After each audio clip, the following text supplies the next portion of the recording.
Okay, if you're building a profitable business for the last 60 years across 3 generations, you must be doing something right. What I found out is that you actually don't have to use price before negotiation. I haven't seen a ton of companies in the SaaS space being successful in Southeast Asia, and you kind of... All right. Hey guys, it's Tim. On this episode of Next Big Wave, I'm with Jing Jing, the co-founder of Superbench, an AI operating system for home services companies. Jingjing is based out of Singapore. Jingjing, great to have you on the podcast. Thanks for having me. I'm glad to have you here. So I introduced you briefly, but if you want to give us a more wider background, that would be really cool for the audience. Well, cool. Well, I think you're pretty spot on my company. So basically, we help these when everyone is trying to use ChatGPT, Mid Journey. These cleaning company, they were asking me what's ChatGPT.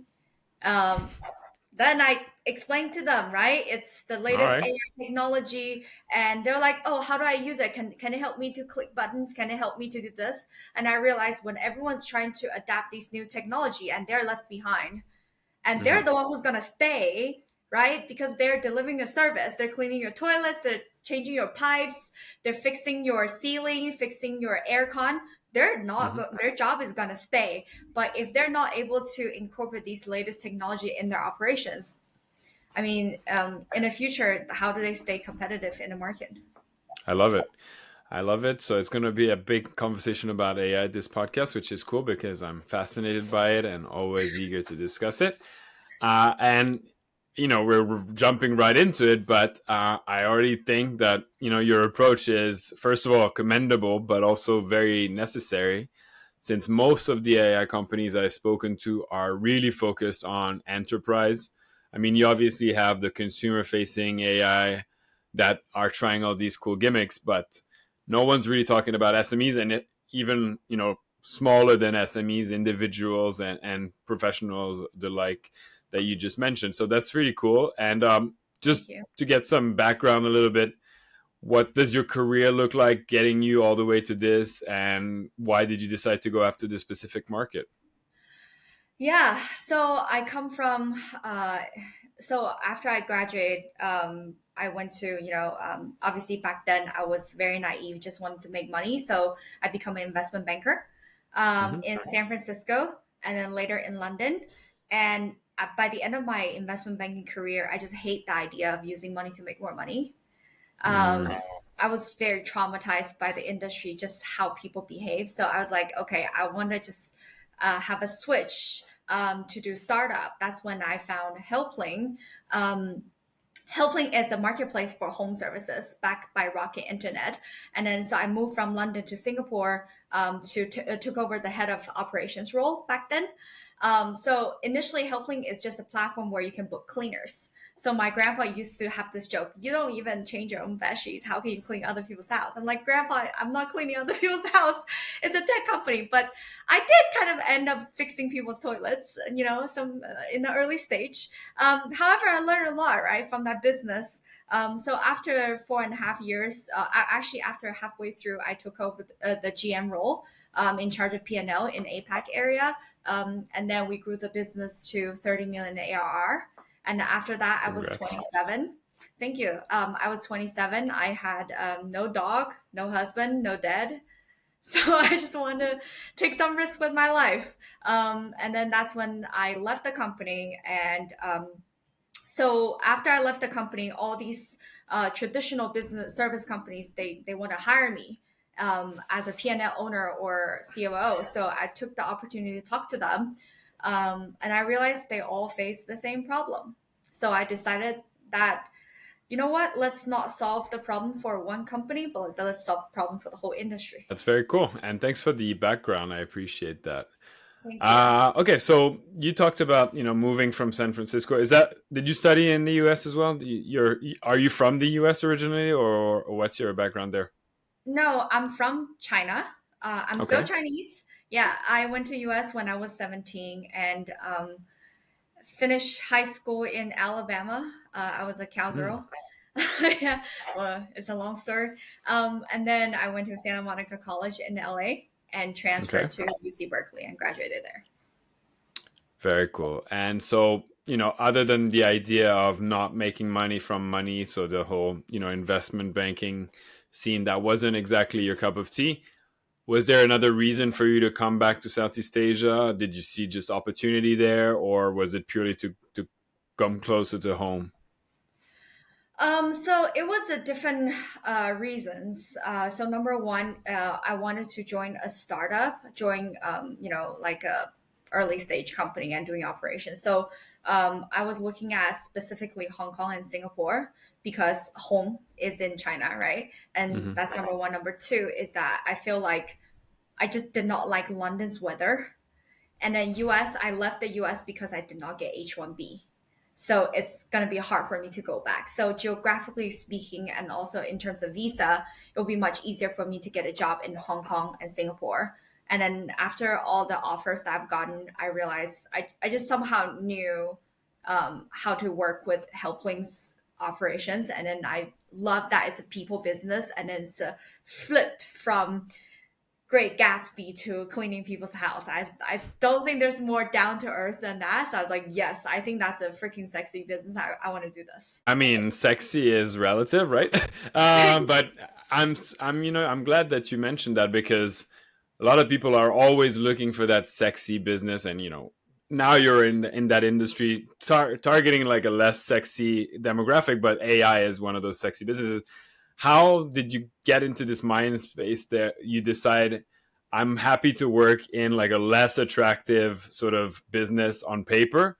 Because you know you always hear these stories that the richest people we know are the ones running the businesses no one wants to touch. Like they own, garbage disposal companies, things like that. So was that where the idea came from, or what was the mindset? I think it's the years of working experience at Helpling. So I was in charge of, as a marketplace, right? You have supply and demand. Demand is consumer, customers who want to book a cleaner, aircon technicians, handyman, right? And then your supply is these companies that's providing these service and the manpower. So I was solely in charge. I was not solely. I was fully in charge of the sales, right? So I need to bring on board these companies. So and then also do account management, helping them to grow. So I start to build a lot of relationship with them, especially during COVID. Like they call me on daily basis because their revenue go to zero and they still have 200 people salary to pay, right? Mm-hmm. Imagine that pressure that you have. So we got really, really close during COVID. I didn't lose a single partner. And from that point on, it's beyond partnership, it's friendship. It's also, we feel like we're soldiers who have fought together during that period. So it's really as I start I start to love this industry just because how down to earth people are, and Mm-hmm. also they're building. If you are okay, if you're building a profitable business for the last 60 years across 3 generations, you must be doing something right, right? And then it's like the whole family taking over across 3 generations. So like there's a lot of things that you can actually learn from them. A lot of the new generation, they didn't even finish college, right? They Mm-hmm. start working when they're 18 and they're still like the business is still flourishing, still growing. So it's I just love hanging out with these people. Like this is so inspiring. Versus investment banking is like let's put more leverage on the company and then foster a merger and then everyone die. So yeah. Yeah, no, I feel you. So what kind of use cases are built into your new company? Like, I know how I use AI in my day to day workflows. I know how a lot of the companies I consult with, they do it as well. But I've never thought of more like the working man's AI use cases. So can you walk us through that? It's really interesting to me. Yeah, let me give you an example. So now, Tim, you run a gardening company. Okay, you have a team of 10. Let's say you first of all you started small. You have one gardener working for you, and then you have 5 customers next week. Now you as owner, Tim, you have to plan the scheduling for this one gardener for next week. 5 customers, easy. right? Now you have 7 gardeners, 83 customers. Who goes to which house on which day, what time? You're still smart, Tim. You're a smart guy. You can figure it out on Excel, okay? And after you figure it out, you have to call all these 83 customers saying that, hey, Uncle Wong is coming on next Wednesday morning. And if one customer says, no, I'm busy, you have to reshuffle everything, right? But the True. truth is, every single customer wants Saturday morning. If all your 83 customers want Saturday morning and all your gardeners, all 7 of them, they just don't have jobs throughout the week, also over the weekend, but you still have salary to pay. So how are you going to do this? You have to negotiate with every single customer to move them, right? So Yeah. smart scheduling is one thing, I guess. Negotiation is one thing as well, because Negotiation. you as a So coordinator. dynamic pricing, maybe. So what I found out is that you actually don't have to use price before negotiation, because a lot of times you can just ask, and people actually okay with moving their slots, because they Mm-hmm. also understand, right? Like, it's not like the world is not working around them. If they need to Mm-hmm. change to a different slot, they're okay with it. But only, like, for example, Chinese New Year in Singapore, everyone's trying to book a clean before the party, right? Then that's a peak period, and then there's no way you can get a slot without paying a premium. So that's when the price comes in, right? Whoever pays the most, then you get a slot that you want. But in the normal circumstances, you don't have to move price that much. Okay, fair Yeah. enough. So just asking is good enough, and you're letting your AI bot sort of do the asking on behalf of your clients, right? Yeah, but you have to ask right at the point of sales. So, for Mm-hmm. example, you want to book, let's say, um, like a aircon technician for next Wednesday, right? You booked. After 5 hours, they say, "Hey, next Wednesday we are not free." You probably lost interest. You're like, okay, then I'll check someone else. Like, Mm-hmm. like this wait time is a huge drop off. So the speed determines how successful the negotiation will be. I've tested this extensively at Helpling. I've tried it myself. I've tried it with other people as well. There's a certain minutes that you have to hit for you to be very successful in negotiating with customers. After that, you basically lost your chance, lost the customer as well. Mm-hmm. Okay, Yeah. fair enough. So super interesting stuff, and again, I'm sure you're building a lot more on top of that, right? There must be like a pipeline of things you want to build on top. I'm curious now because my background is growth. How do you acquire these types of customers? I mean, like that's the thing about most companies going after enterprise or SMEs is that the fewer the ICP, the easier it is to sort of go after them. And you're dealing with volumes, right? So you must have figured out some growth hacks. And I'd love to talk about that for a second. So at Helpling, the growth hack is really hustling, just door to door sales. The good thing is that in Singapore and Australia, most companies you can find them online. But then the thing is that in Southeast Asia and Australia context, people would not, like, especially buying these kind of software, they would not buy it unless you build relationship with them. So you really have to go to the office and then just have very thick skin and then just push it through, right? Go through their gatekeeper and talking to people. So it's a lot of B2B sales, direct sales, and then cold calling, of course. So that's the channel. And another one is obviously partnerships. So I partner Mm-hmm. up with a lot of blue collar recruitment agencies. So the moment they hire people for the company, I know the company's growing, right? That's the strongest signal that I can have. Then I go in with them because they hired the people. I bring revenue for the people. Together, the company grows, right? So there's a partnership with them. And then lastly, I go to a lot of events. So they like to go to events.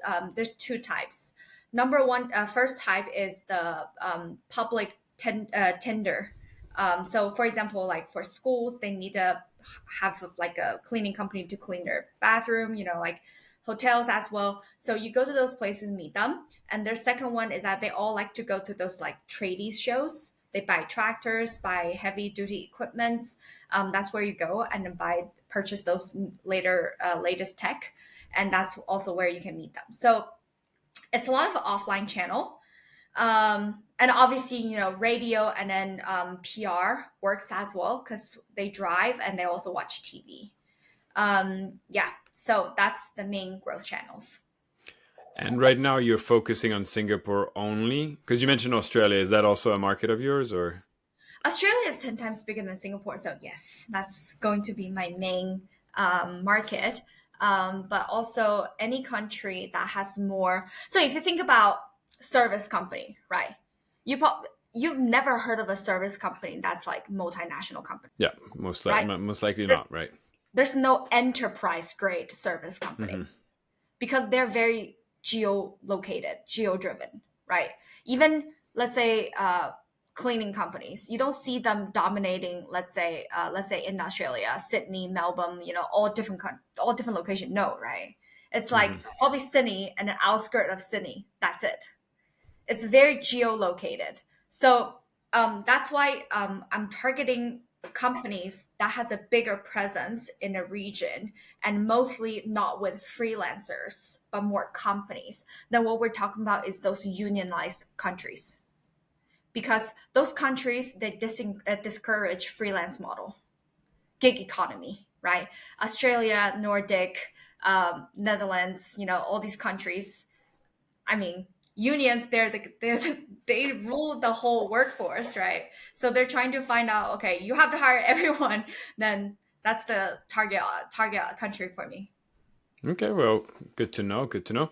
So you're not going to focus on Southeast Asia per se, just Singapore. The rest of Southeast Asia is not really your market, right? Might be for a different service. Because let's just think about Vietnam, right? Number one, hiring a coordinator is probably cheaper than hiring my software. Number two, there's more freelancers than companies. So for a cleaning service, it does not make sense. However, let's say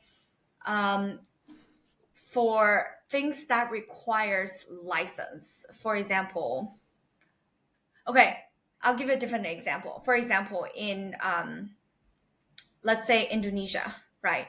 It will make sense to target those high-end tutoring centers that does in-home tutoring. For example, they teach kids piano at their home. Then those piano tutors, they have to go to many different houses in a day to teach piano. But each time they can teach maximum an hour because the kids' attention span is 1 hour.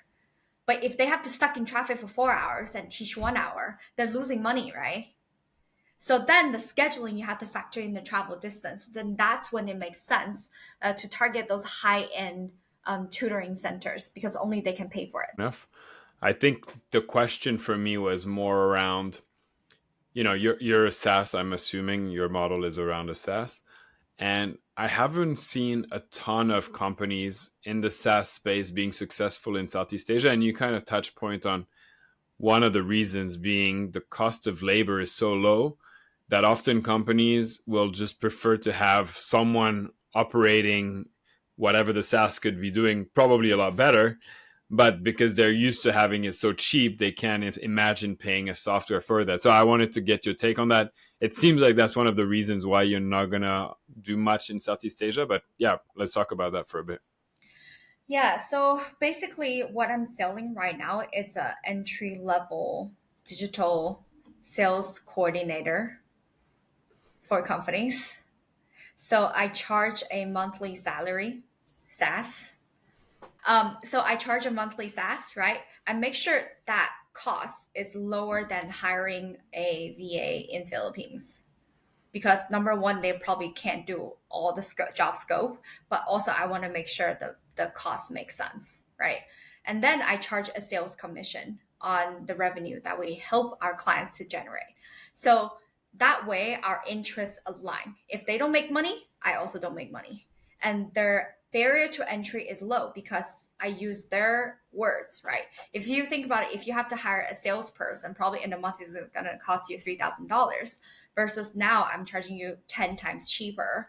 Then in their head is like, oh, actually it's almost like free, right? So it will work in Singapore and Australia because the minimum wage here is much higher versus any other country. It might not make sense.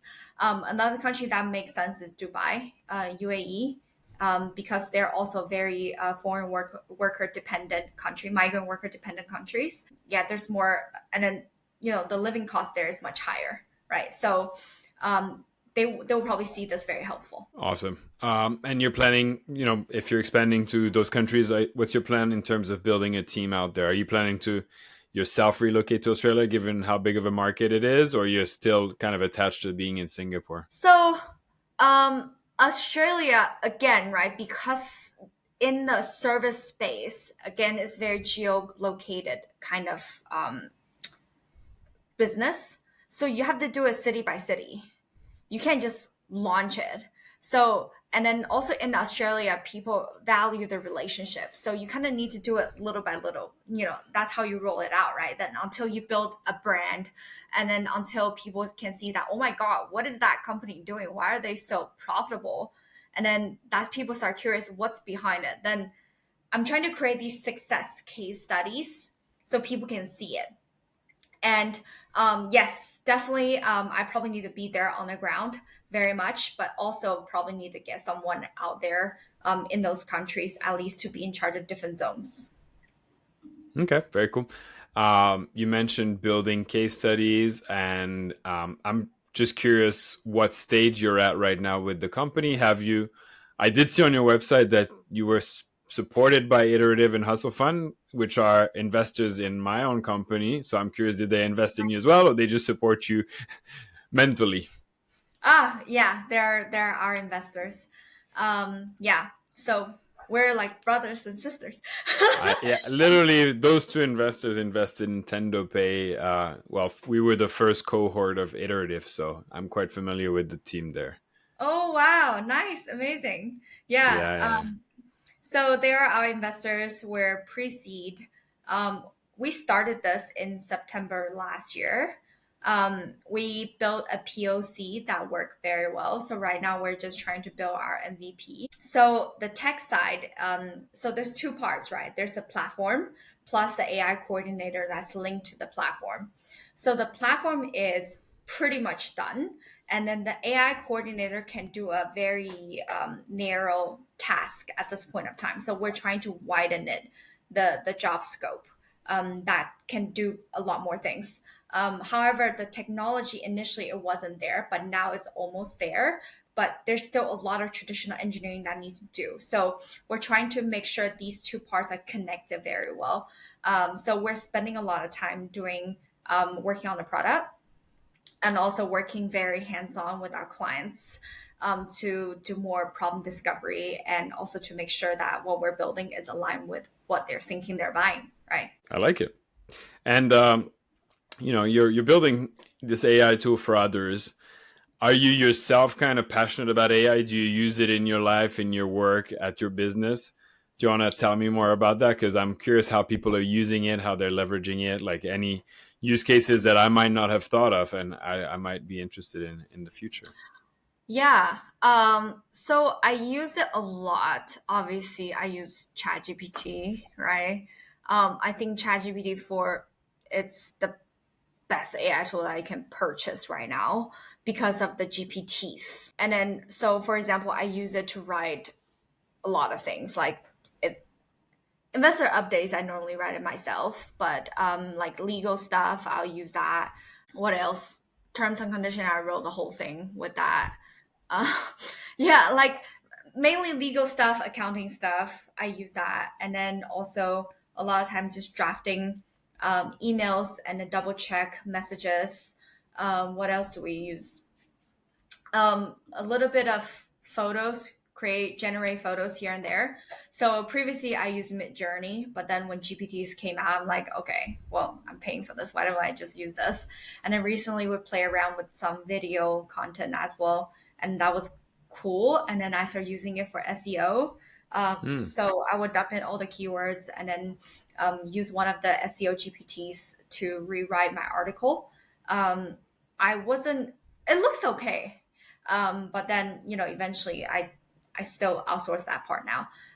So, and then also I try some AI powered content idea. So, there's a company I tried, it's called Atria. So I tried that. They give you different kind of content pillars and then also help you to create a theme for each one of them, call to actions, the whole thing, the whole flow. I thought that was pretty clever, and I borrowed a few of the ideas they came up with it.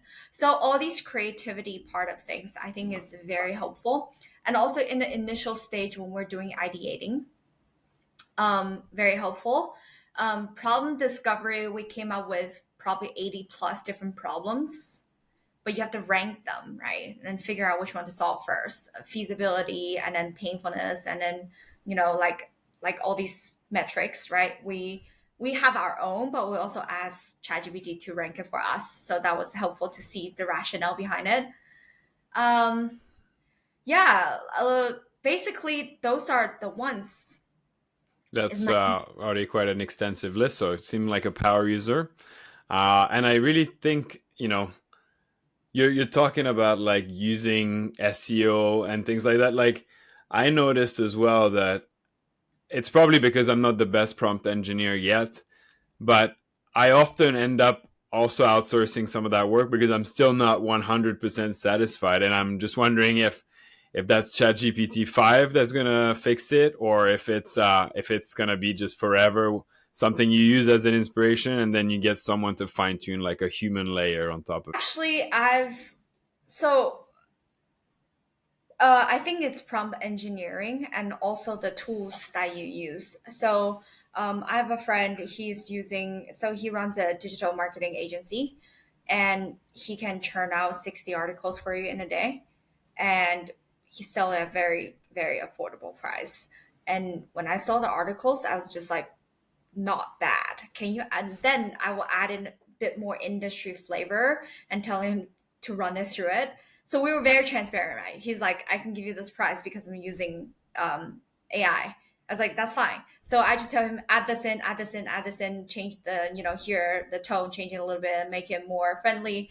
And then the final outcome after one round of drafting is very good. So I do think it's the tooling that people are using. You obviously have to keep experimenting, right? If you just use ChatGPT for certain things, it's not very good. There's specific purpose kind of AI tools, right? So even like building presentations, there's tons of them. Beautiful AI, right? When I first used it, it was not good. Now it's great. Yeah. So yeah, I think we have to keep experimenting. Yep, I agree with you. I was checking out your website here. Like, so the blog there is mostly written by AI, like those Yeah. articles.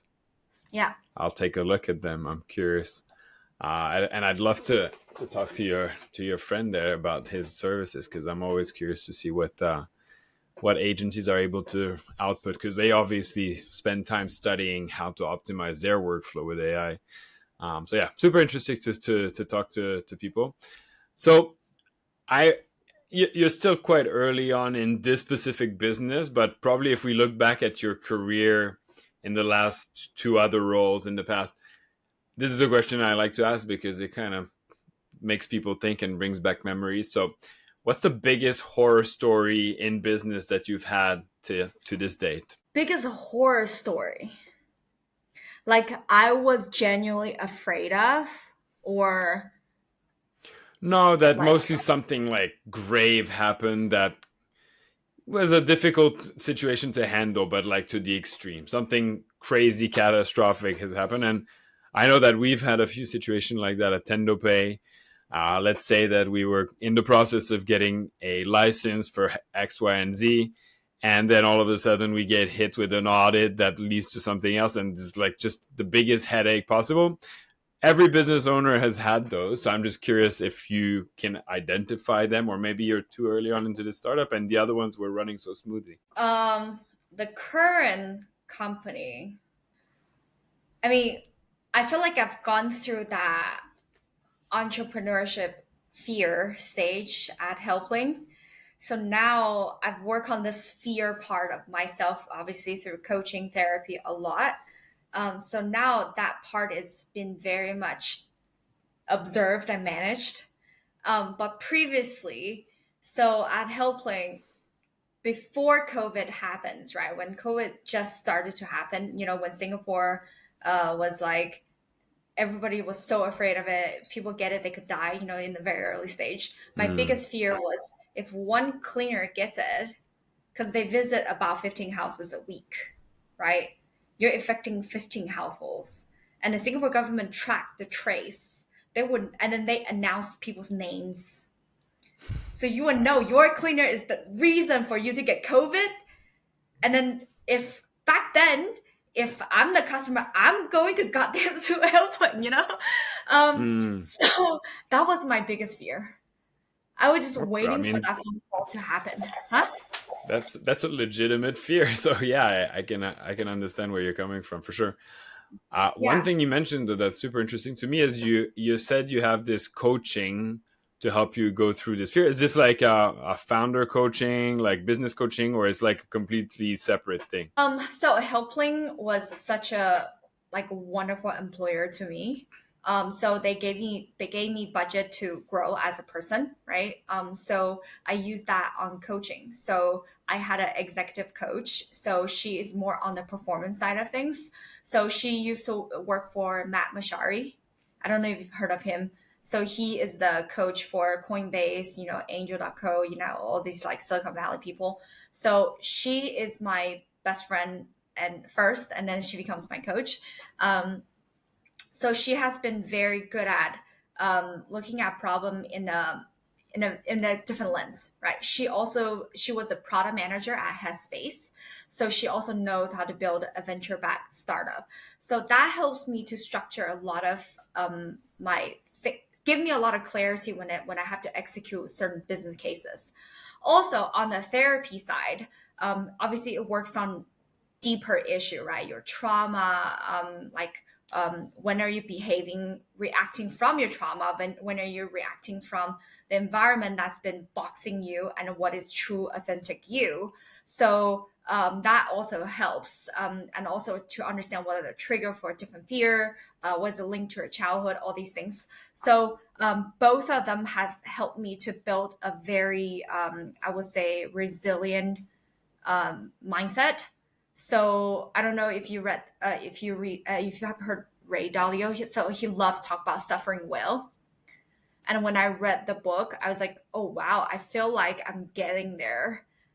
There's still more to do, right? But I feel like I'm getting there each time. Like even if tomorrow, like someone hit me, really hard, I believe I can bounce back. So yeah, so I think it's something that you really have to been there, done that, and then really learn, and then bounce back from there, just again and again and again to build that resilience. Okay, fair enough. Yeah. And have you ever done masterminds? I've always been curious about like their effectiveness. A lot of people I talk to either are in like a man's group, a mastermind, this and that, and I've always wondered, are these things kind of like a gimmick, or do they really bring value? Is this something you're familiar with? No, what is that? I mean, the idea is you're kind of a very selective group of people, usually 10 to 20, and then you share ideas, you become accountable for each other, you have like weekly meetings. Some of them are online, some of them are in person. And the idea is you're in a group of your peers, usually similar business interests, but at different stages of your career. And you're curated into this group. You pay quite a hefty premium to be in it, so it keeps you, motivated and give you a reason to pursue it. So yeah, something I've heard of a lot, and I've never really looked into it. So I was curious. You've been through this coaching. I don't know if that extends to masterminds or it's just limited to coaching. It sounds like, so currently I'm part of Learning Loop. We have weekly catch up with other founders, and then founders are in a similar stage. So that's Okay. my accountability group. But I think coaching versus therapy is very different. And also, group coaching and group therapy is also very, very different. Um, yeah, so I think they probably have a different purpose than what performance coaching and therapy is supposed to bring. Yeah. Okay. And how did you get into Learning Loop? I'm just looking it up right now. It looks quite interesting. Can you tell me more about it a little? Yeah, so it's so I think Sina call it founders daycare. So how did I find out about it? I saw them on LinkedIn, and when I just first started my entrepreneurship journey, I'm someone who learn from other people. I think I can always learn from someone, like regardless who you are, right? That's why I love connecting with people. And I figured, if now I want to learn how to build a company, why don't I just talk to other founders? And then this is the best place, it seems like. So I reach out and talk to Sina, and I got accepted, and now I'm part of the group. Okay, and it's a paid group, or it's like like, yeah, it's a paid group. So It's it paid sounds group. like a mastermind, but I don't know if they have an agenda usually in the meetings, like something they want to discuss that specific week, or it's always a free for all. Is it? Do you have more details about it? So each week there's some high level agenda, but it's also depends on how you want to structure the conversation in between amongst your peers. You could go off topic as well, of course. There's no recording, and nobody is going to hold you accountable if you go off topics. So um, I don't think it's as structured, but there are also different kind of meetups and different channels for different purpose. So far, I found it very helpful. The founders there are also very extremely helpful. Okay, and what are the criteria? You have to be a funded founder, or yeah. Yeah, you have to obviously you don't have to be a founder uh, company, but you obviously have to have something that you're working on full time actively. Yeah, I think that's the only requirement. Oh, it's pretty lax criteria. You're a founder on something, and you're good to go, kind of like that, right? And you have to pass 3 interviews Oh from wow. the Okay. community peers. Yeah. That's where they get you. It's the interviews. It's I guess they're looking for people with similar mindsets and just making sure you're gonna fit with the culture, right? Yeah. Cool. So you talked about being in investment banking and it not being a fit. Because one of the questions I usually ask is, "What's the worst job you've ever had?" I don't want to guide your answer, but it seems like I kind of know where you're gonna go with that one. Is that the worst job that I had? Actually, I wouldn't call that the worst job that I had because I still learned a lot from that job, right? I don't think I have no regrets in all the career choices that I've made, and also the jobs that I have. The worst one probably it's yeah. There's nothing really I feel like it was not a learning process for me. If I have some takeaway from it, and then that's good. So I Um, think you're a glass half full type of person, right? You see the positive in most things. That's good. yeah. I mean, I respect that for sure. There's a question that I've been asking myself, and I'm a third time founder, and when you exit a company, you put money away, etc. The reason I ask you, like, I have this question in my mind, is because all of my friends who either are in investment banking, consulting, or traditional corporate jobs, they're always talking about, oh yeah, like retirement this, retirement that, 65 years old.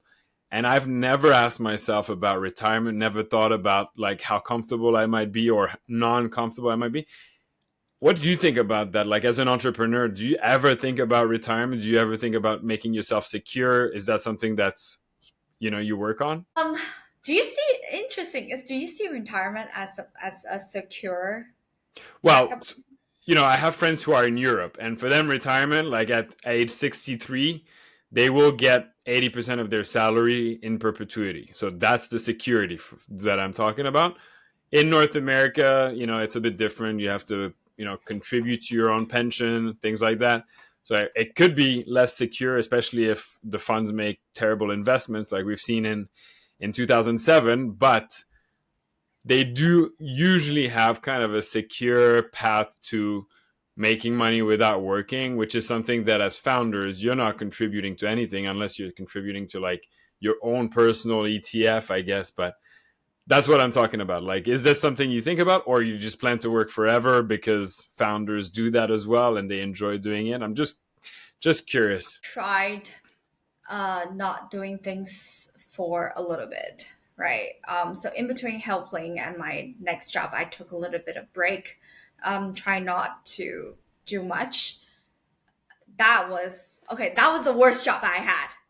To Okay. answer your question, naturally, I think I gain a lot of energy from talking to people, from doing things, from just contributing to the world, right? Living every day to the fullest. If I'm just chilling all the time, I mean, I love cooking, but I don't want to cook every single day, right? I still want to interact with people. So I don't think I will ever fully retire just to do nothing. So I don't know if that's a lifestyle that I would like to have. However, and also in terms of security, I feel like so one of the reason I started my company, leaving a job to start my company is because I found security from within. It's an intrinsic motivation because even if like a truck hits me tomorrow, I will still somehow survive this kind of security. Or I lose all my money tomorrow. I lose my apartment. I lose my visa. That's fine. I'll go to another country and thrive there.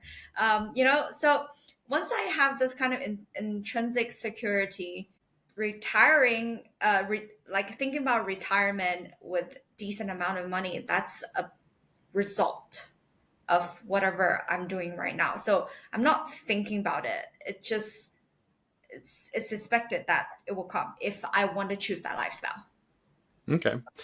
Uh, in a similar theme of like kind of open-ended questions, and I feel like this question helps me get to know people on a deeper level.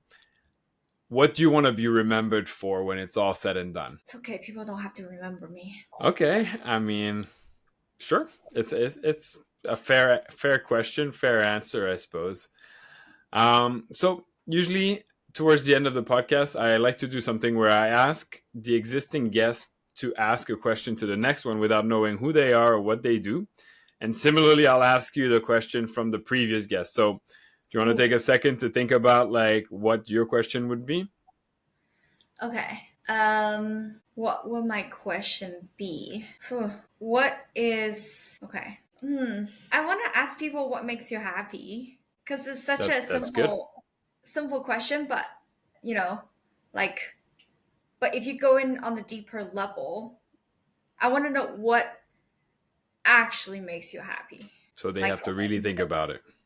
yeah, it's not like, oh, just like cooking, having a nice meal, but like intrinsically, what can prolong that happiness in your life? Okay. Well, the last person wanted to know if you weren't working on what you're working on right now, what projects would you be entertaining? Probably helping a plumbing company to grow. So you're really into that, eh? Yeah, I actually thought about starting a search fund and then buy over these traditional business and run it myself. So that's interesting because a guy I met, he's from he's Thai but from in Singapore, and we met last week, and he was talking about building a PE fund, like micro cap PE fund, just to buy these traditional businesses, and we were talking about like security companies for buildings in Singapore, and then like leveraging our knowledge, my background in B2B growth, and his background in like technical AI and all, and just like you buy growth to the teeth and like either roll it up or just you leverage build it as a profitable business basically. So I'm with you on that one. Yeah, Buying boring businesses and scaling them, bringing them to the 21st century. yeah, and I think there's a huge opportunity in this market. For sure, for sure. And Yeah. like, he's also from the investment banking background and told me that all the PE funds he talks to are not interested if you're below 5 million EBITDA, and that leaves a huge gap in the market for what he considers micro caps, right?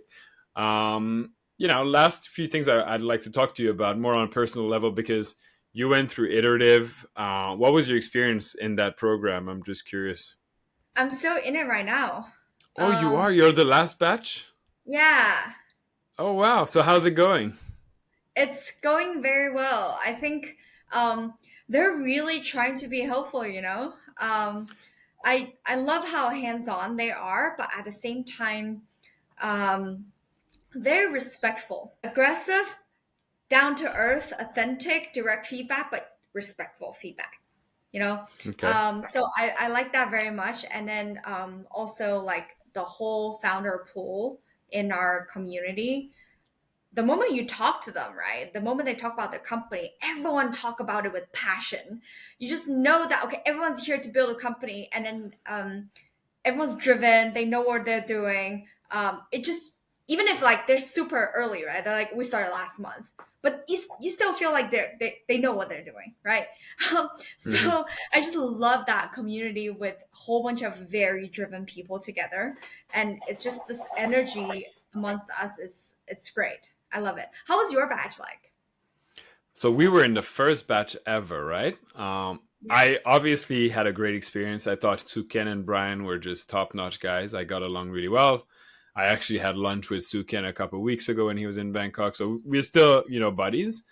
The program, I thought, well, so the thing is, we were four co-founders in TendoPay, and the issue is it's hard to get all these founders involved. So I think the program mostly affected our CEO. He was the one really enjoying or reaping the benefits of the program. We were only kind of included in the weekly or bi-weekly catch-ups with the one of the partners. We were getting all the speeches from different stakeholders that would come and present, and the yeah, demo days and all that stuff. So personally, I didn't get to, you know, experience the program to its full extent. But I just know mm, that because I built that relationship with Sukan, uh, I know that it's a great program. And I've yeah, spoken to so many startups from Iterative. Actually, all the initial people I interviewed on the podcast were from Iterative. And I've spoken to others outside of the podcast, and everyone has just the greatest experience with them.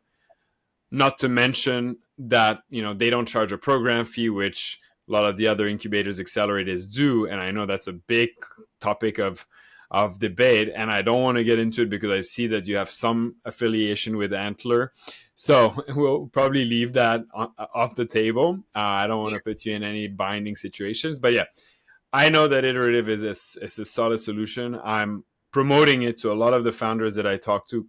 I talk to probably 20 founders a week in Southeast Asia, and the ones that I really see a potential with, I introduce them to Iterative. And what I'm super surprised about is that even though it's been 4 or 5 years that they've been in Southeast Asia and they're very Yeah. active, so many people have never heard of Iterative. That means like the market of founders and startups in Southeast Asia is not exposed to accelerators and incubators the same way that everyone knows YC in North America. So very surprising for me. I think there's also a lot of accelerators programs in this region. Um, and then they all charge a program fee and giving a program accelerator kind of terms, right? So I think in general, people don't have a very good impression when you say that you are an accelerator program versus iterative. It's obviously very different, right? But I know like nowadays, Sue can start doing more content. So that helped them to get a lot more kind of brand awareness. And then I actually had this chat with him on how to build a brand previously. So hopefully, there's more people would know them, and they would know that okay, actually, there's one accelerator program that actually helps you. Yeah. That's it. You said it exactly the way I think about it. All right, just to finish off, you can be as selfish as you want on this one. Anything you want to shout out? Anything I want to shout out? Well, maybe my coach, Sabrina, Evergrow, right? So she has helped me tremendously, and I don't know if she needs more clients. If she does, maybe ping her. But yeah, I don't think she ever lack of clients. So she has really helped me to be a better person, better leader, and a better, I guess, business owner now. So yeah, she's the best person that I know. One of the best person. Amazing. I'll look her up for sure as well, myself. But Jingjing, it was a pleasure having you on the podcast. That's it for my questions. Great having you again, and I'll let you know as soon as we're live. Thank you. Thank you so much, Tim.